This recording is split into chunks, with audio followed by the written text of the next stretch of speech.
जद केस पवाता वड्डा कोई तेरे आजू माइंड मीटर च जद आके 4 सिपाही तन्ने ले गए 7 सीटर च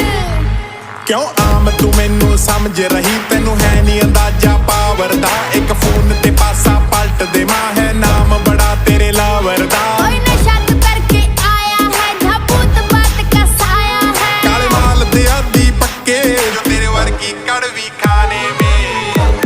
तन्ने जेल करा दूंगी छोरे मर डैड दरोगा थाने में ओ साडी गड्डी पीवी नंबर दी घुमे तेरे लई हरियाणे में तन्ने जेल करा दूंगी छोरे मर डैड दरोगा थाने में ओ साडी गड्डी पीवी नंबर दी घुमे तेरे लई हरियाणे